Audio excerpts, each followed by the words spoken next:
All right, everyone, welcome back into another NFL DFS video. My name is Eric Paulson. Going to be getting into this Friday preseason slate.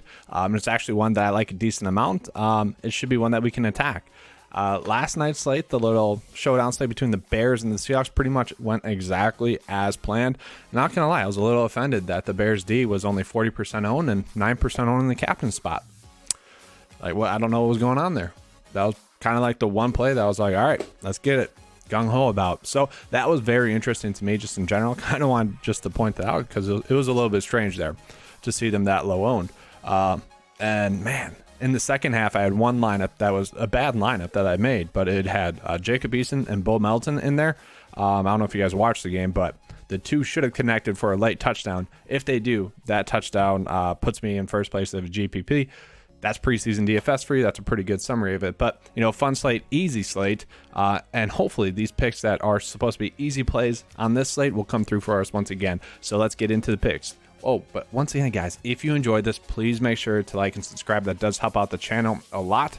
And also, guys, real quick, I don't love any of the tight ends. So if there is a certain tight end play that you like, let us know in the comment section below. We're all trying to win together. All right, let's get into the picks for this slate.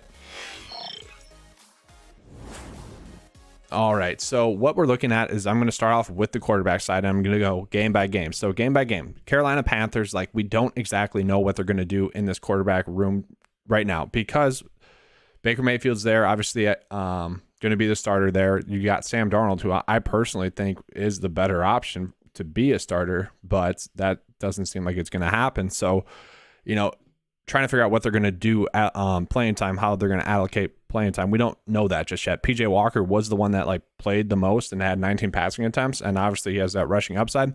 I don't expect him to play as much as he did last game, so kind of the Carolina Panthers quarterbacks are a stay away for me. Looking at the New England Patriots, I do think we can go back to Bailey Zappi. Now, I do expect Mac Jones to get a series or two, and I do expect Brian Hoyer to get about a series or two as well. Basically, I think those two are going to split the playing time in the first half, and then we're going to see Bailey Zappi once again in the second half, which to me, that should be good enough. He did throw the ball a ton. I think it was 30 times, and he just spread the ball around a lot. You had several receivers get 6+ targets or more. So, I don't think that's what they want to do. They were kind of forced to throw the ball a lot in their last preseason game, but at the same front, maybe that they just don't have a good backups this year, and maybe that's what they're going to have to do. I don't mind him.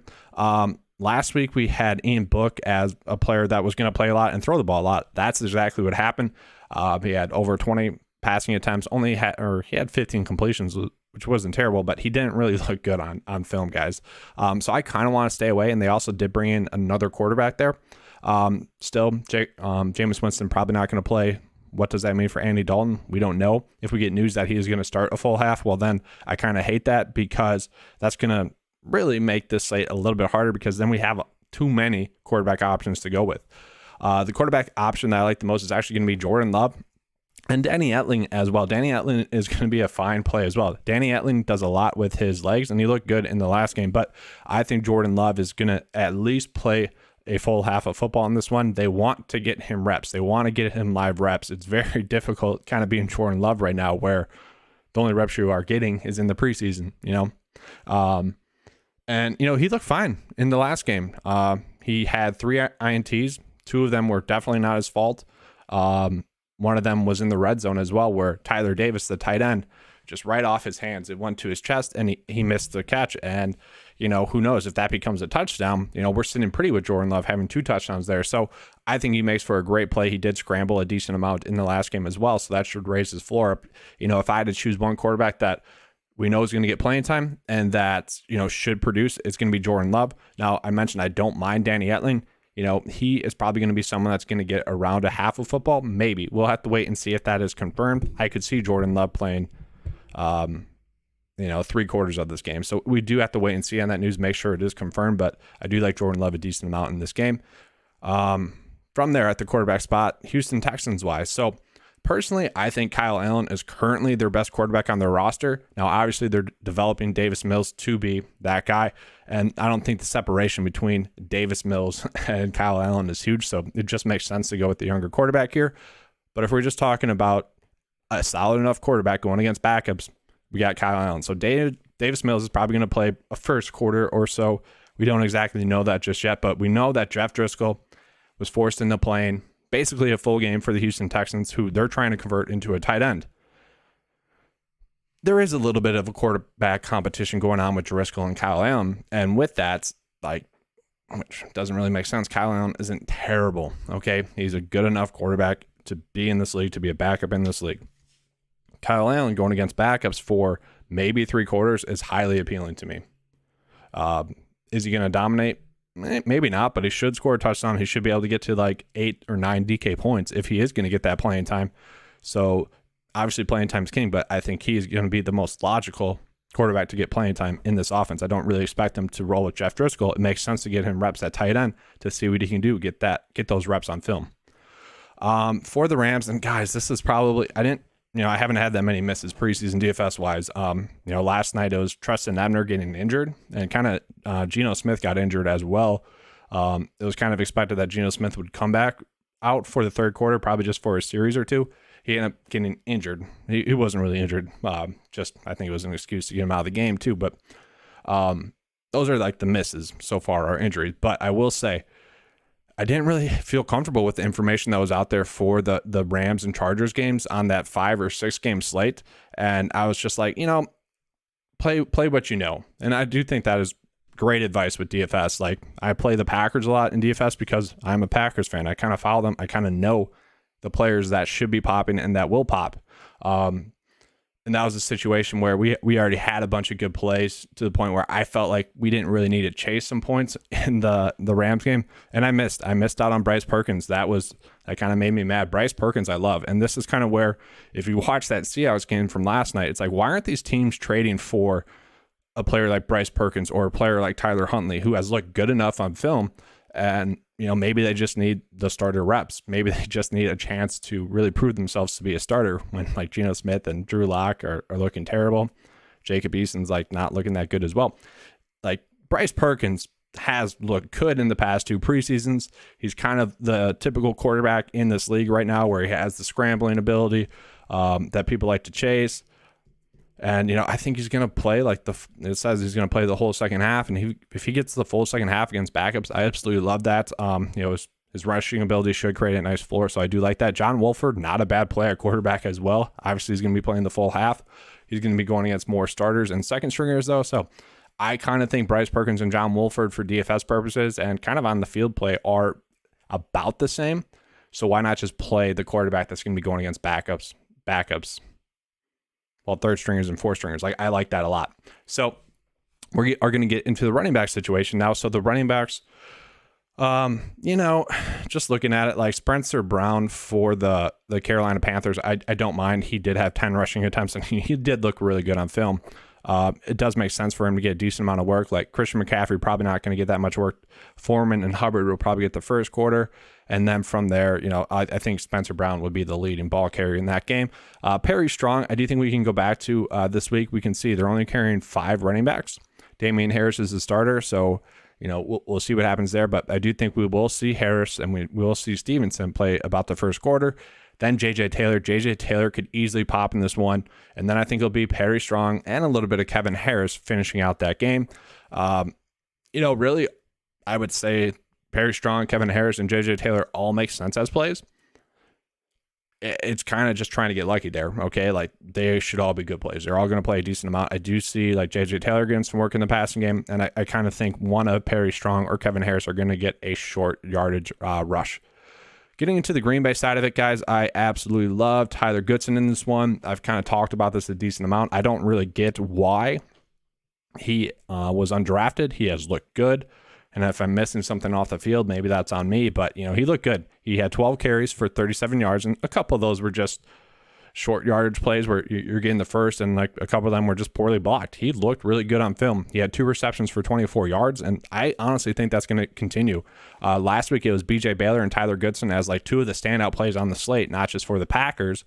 And BJ Baylor actually, he made some big plays, but he kind of showed his limitations in the NFL. Unfortunately for him, he was cut because Dexter Williams actually came out and had some bursts. But really, I think it comes down to Tyler Goodson just kind of being clearly a very good player, a very good asset for the Green Bay Packers. And I will say Patrick Taylor probably going to play a decent amount in this one.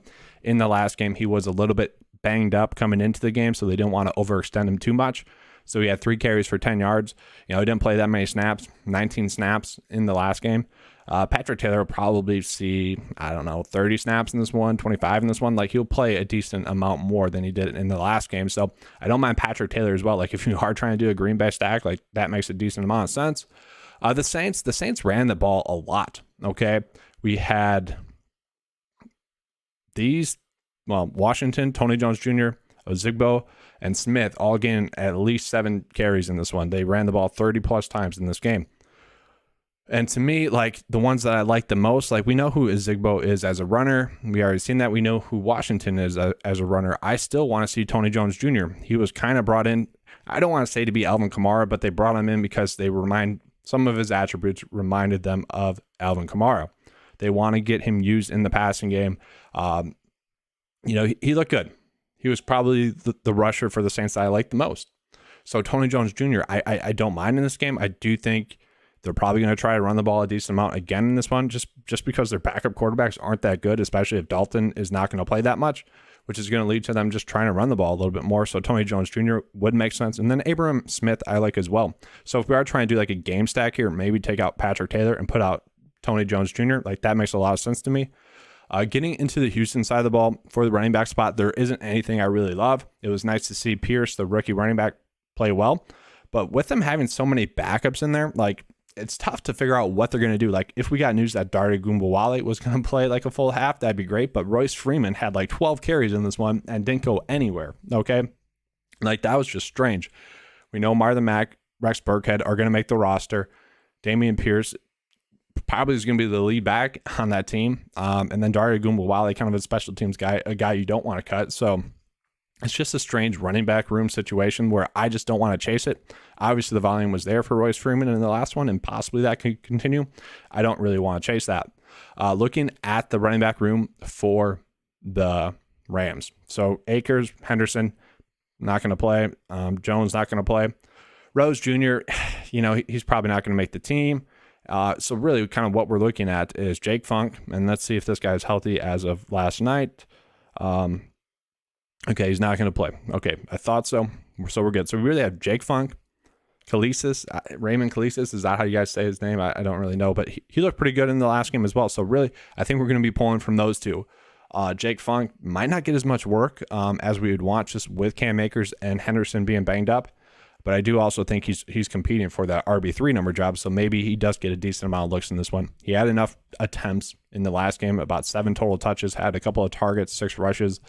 He looked good enough. I want to see a little bit more out of him on film, which obviously if I want that, I would expect the Rams to want that as well. So he'd be the one I still want to go with the most, but like safety-wise, Kalisis, I hope that's how you say his name, would be kind of the logical approach, the safe approach to someone getting playing time, especially in the second half of this game.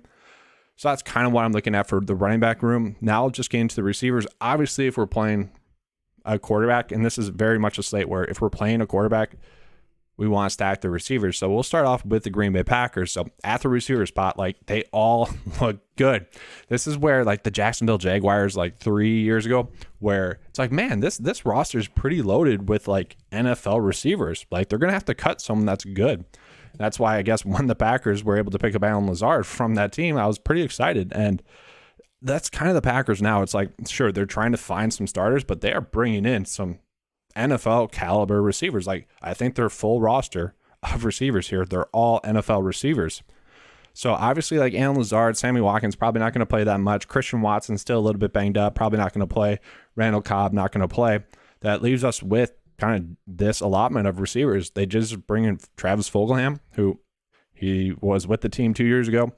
Philadelphia Eagles receiver. He's not terrible. Like, he is not bad, but I don't know, we'll see. Just coming in, that's short notice, probably not going to play too much. I do still think the cover boy Romeo Doubs is going to be the one that makes the most sense.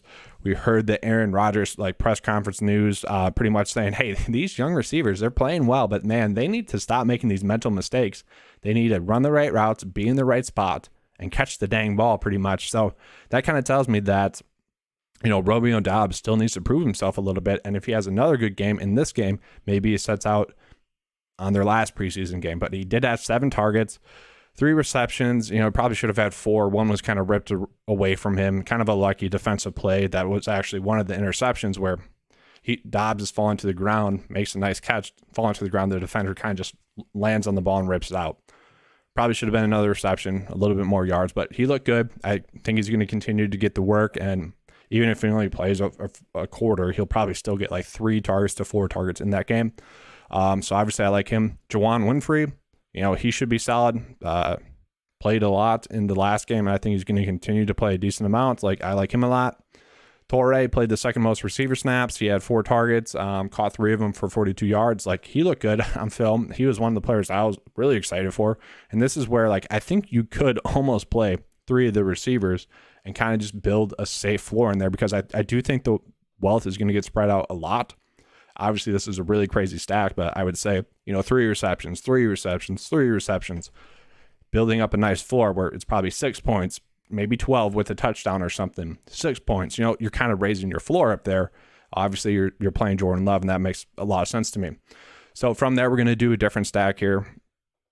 We'll start off with the New England Patriots now. So looking at the New England Patriots stack, there is a receiver right here, guys, that I think I'm just going to have as a core play in general. And it's not Christian Wilkerson. He is actually going to be out in this game, which is unfortunate. But by watching the film, I saw someone stand out, and that player was Trey Nixon. Oh my goodness, guys. He was open a bunch. He had 8 targets in this one, was very productive. And I'm excited to see him playing this one again. He did a lot of the things that Wilkerson does well, which is a lot of things Jacoby Myers did well. So he might be that type of player for them. And he was just open a ton. They weren't convenient reps, if that makes sense, where the quarterback kind of just rolled out that way, and that's kind of where the play developed, and the quarterback kind of had to force it in there. No, he was open on a lot of those receptions. So I think he makes a lot of sense, and he might just be a core play for me in this one. Obviously, playing time's not really guaranteed, but he looked good. I will say Humphrey, he did have 8 targets in this one as well, but they were kind of the forced targets where quarterback's rolling out that way, doesn't have that many options. Humphrey makes a little move, is open enough, he catches the ball. Pretty good game for him. I don't mind him. He's kind of a secondary option for me on the slate, but he does make sense. A lot of people are excited by Tyquan Thornton. I didn't think he looked good. He literally just reminds me of Denzel Mims, which isn't a good thing. If you can, I guess, use them correctly, I guess that would work. A speedy guy, stringy guy on the outside, getting open for a few passes like MVS, I guess, for, the former Green Bay Packer and now the Kansas City Chiefs receiver. That's probably what they're trying to use him with, and maybe Nelson Aguilar gets cut if Thornton starts to step up. So just looking at it right now, that would be kind of my stack, and, maybe we play Devin here. I'm not going to butcher his name once again, but just returned to practice. They probably do want to see some film on him. Maybe just gets a couple of receptions. I don't mind that approach there with him. He is a good enough play. Moving on, I'm going to keep Trey Nixon in there. Going to the Saints, I don't really want to play any of the Saints too much. Unless we get news that Ian Book is going to play a full game. That'd be the only thing that changes it for me. Chris Olave, probably going to get a little bit more playing time. That's really it there. Going to the Houston side of it. So obviously I do like Kyle Allen in this one. So we're going to try to stack Kyle Allen with a couple of these receivers. So I do expect Philip Dorsett to maybe get a little bit more playing time in this one, play 21 snaps, obviously all in the first half.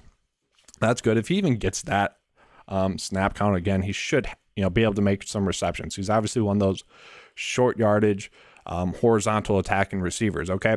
So he had 3 targets in the last game, 18 yards. He'll probably do that again. He should have a decent floor for you. If he gets a little bit more playing time, could be a decent play. But obviously if you're playing Kyle Allen, you do want to stack him with some receivers. And then just looking at the 2 players that really bailed me out in the slate last week, it was Jalen Camp getting a late touchdown from Jeff Driscoll, and that's kind of why preseason DFS is a beauty, guys. The whole slate, I was like, man, what a stupid stack. Why did I do that? It was Jeff Driscoll, Jalen Camp, and then Johnny Johnson, the third here. And eventually they just came through. Johnson had, I think, 8 DK points. Camp obviously had that touchdown, which was very beneficial. And then it was just an awesome slate. That's preseason DFS for you. And I don't mind those guys once again in this one, but Brandon Cooks, Nico Collins probably going to play a little bit. Chris Conley, a little bit of a veteran receiver. How much is he going to play? We don't know. Connor Weddington, they like a little bit as well. So they just have a bunch of guys that are good enough plays where I don't love them all. Maybe we just put Kyle Allen on like a solo lineup, and maybe it's the Jordan Love approach where not one of them's an individually like elite play, although I think Dobbs kind of is, but the rest of them are good enough plays where, you know, you're kind of just creating a nice floor by playing them. So I should actually just put Dobbs in there already for you guys, because this is kind of what the base of my build is going to look like. So from there, the Rams, you could literally just play both of them, like make 2 lineups and then put the other quarterback in there. Like, I'm perfectly fine with that. So we're going to start off, though. I'm just going to do it with Bryce Perkins. I like him a little bit more. I think he has a little bit more upside in this one. So looking at the receivers, so Lance McCutcheon, I'm guessing that's how you say his name, just like the baseball player. He was all over the field, guys. 6 targets, 5 receptions, 87 yards, and 2 TDs. So basically, if I am playing Bryce Perkins, I want to play McCutcheon here because it seems like those two have a connection. And really the playing time should still be there for him like it was in the last game, because Sean McVay does not want to play his starters like at all. Cooper Kupp, Allen Robinson probably not going to play. Van Jefferson definitely not going to play. And he actually sent out Ben Schobrenek. Think I got it. He might not play in this one. He's the third receiver. He likes to sit his starters. And then Tutu Atwell, he said, you know, I kind of was just rewarding him. He's in a nice battle for that receiver 3 spot.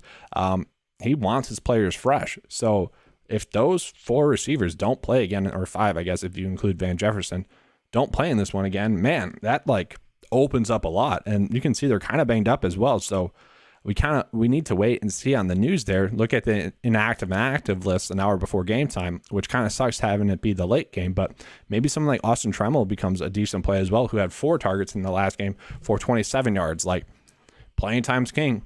Obviously, he'd be someone that comes in more in the second half, which with Bryce Perkins stack, that makes a decent amount of sense. So we don't have news on this situation just yet, just like we didn't have news on the Rams situation when I recorded this video last week. This is something that, you know, what time's the game at?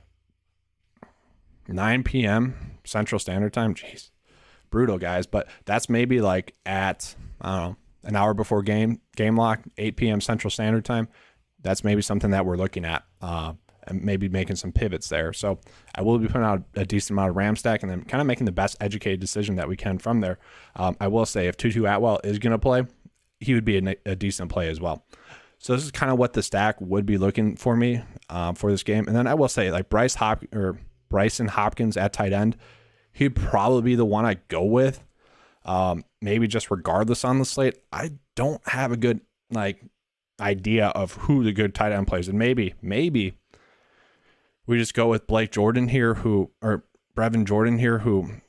you know, he didn't play that much, but if the stars are going to play a little bit more, then, you know, he would probably get a couple targets. Maybe you just try to get 4 DK points and get out of there from the tight end spot.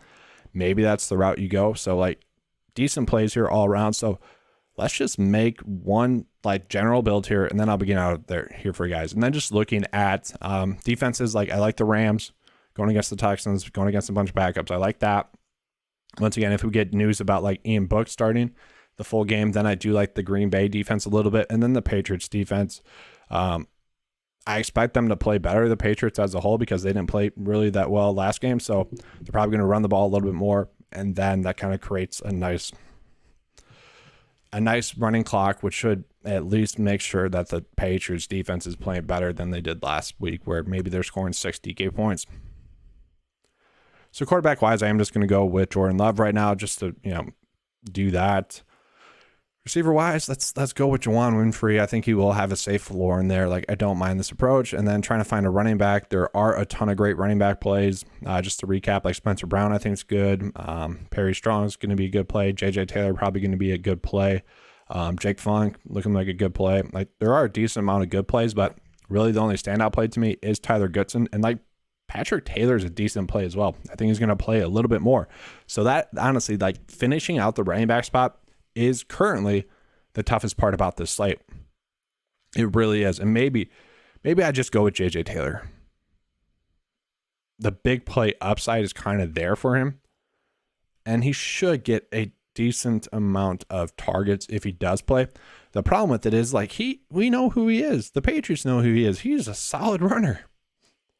So like, why are they playing Stevenson and Harris, or why are those two not playing and like JJ Taylor playing? Like, we know what we got in all three of them. Just a weird thing there. So yeah, that's a situation that I'm gonna have to figure out, guys. It is. And like, logically speaking, with this build, maybe just go Green Bay defense, but I still like the Rams a little bit more, so we'll just go with that for now. Like a decent build here, like good starting build here. Obviously, this could change as the day goes on. But that's all I have for you guys for this video. Hopefully you guys enjoyed it. If you did, please give me a like and subscribe. I do appreciate that. Guys, I still need to correct this graphic. It's like the one thing I forget to do each and every video. I just need to crop it out. But not doing the NFL DFS membership for sure for the preseason, and most likely not in the regular season as well. Anything that I put out there will be just included in the PGA DFS membership. Like I might be doing the lineup optimizer again. That'd be something that would be available on the PGA DFS membership as like an add-on, still at the same rate, but it'd be kind of just like another thing in there for the PGA DFS membership. But guys, once again, please like and subscribe. That does help out the video a lot. I do appreciate that.